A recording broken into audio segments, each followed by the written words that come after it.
Arr! Hello, everybody. It's Lefty the Pirate here at Mike Ravello's Cameras with an exciting interview today with Coree Woltering, the famous trail runner and photographer. Hello, Coree. Thank you so much for being with us here today.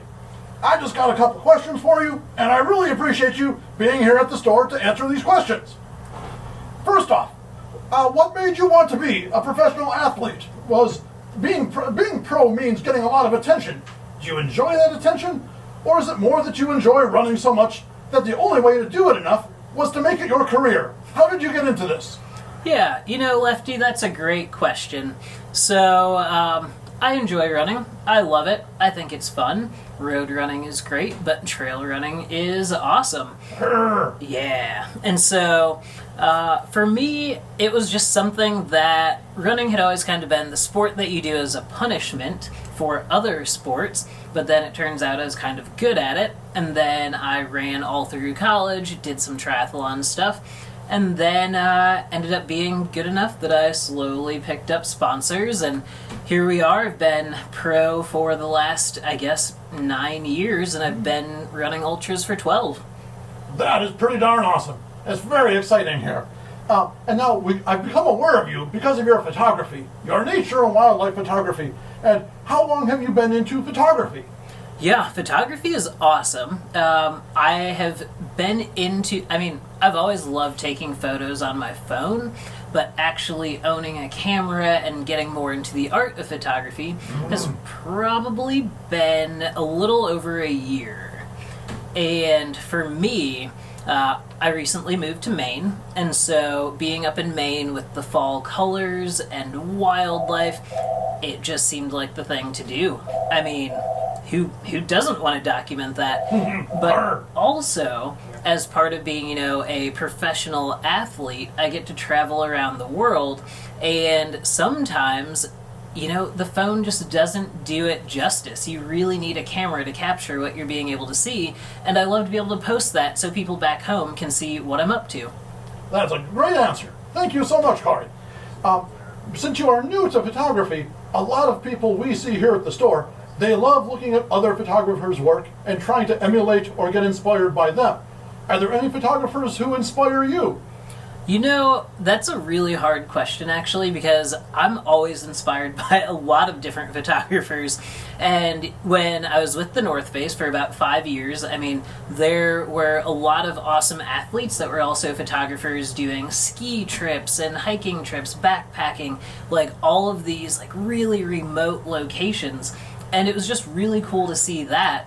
And once I moved to Maine, I discovered that I really enjoyed wildlife. And so now it's I'm just looking at Nat Geo and following all these different Instagram accounts of just photographers, whether it's landscape or wildlife, whatever. And it's funny because, once again, professional runner, but my Instagram is birds and landscapes. That's awesome. Well, we photograph what we see and what we're surrounded by. So being out in Maine, I guess it makes a lot of sense to be a nature and wildlife photographer.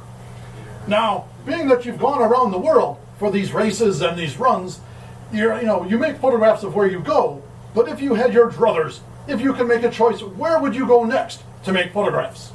Yeah, oh boy. I think if I could pick anywhere to go, get on a plane right now, it would probably be Alaska. I've been to Alaska before, and it was incredible. I saw some eagles, saw a lot of fish, a lot of different stuff, but I did not get to go photograph the bears. And so my next trip to Alaska, I'm really hoping to, A, have the money, but also the time to go make an Alaska bear trip. Very good. That sounds fantastic. We see a lot of people here at the store who are heading up to Alaska, and yes, quite the photogenic state it is. Now, with the ultra running that you do, many people, when they do ultra runs or they do any sort of big physical exertion, they talk about hitting the wall, and hitting the wall as being that challenging point where they might want to stop. Now you, being an ultra runner, why, you must face the wall all the time. And I was wondering if you had any advice for other people in life or in running or any sort of a sport. How do you get past the wall? Yeah, the wall. That's real, there's always a point at some point during the race that, it's really tough and you think about giving up or slowing down or whatever. And the biggest thing is you just have to be able to push through. And I know that sounds so simple when you just say it, but you just have to keep going. So a lot of ultra running or even marathon running or whatever kind of running, whatever journey you're on, you are just making a lot of small decisions every single minute of that run or that race to keep going. So it's all of these small decisions that you make that lead to the end result. So, just because it's tough right now or for a few minutes doesn't mean it's always going to be tough. I mean, I guess that's the same for life too, right? That's a great perspective. Heck yes. I know one of my favorite runners is the Scott Jurek, and he says you have to inch away at the miles. Think about the big picture, but keep your mind focused in one step at a time, and that way you can keep going. So, heck yes for that. That's some great advice there, Corey. Thank you. Yeah. Now.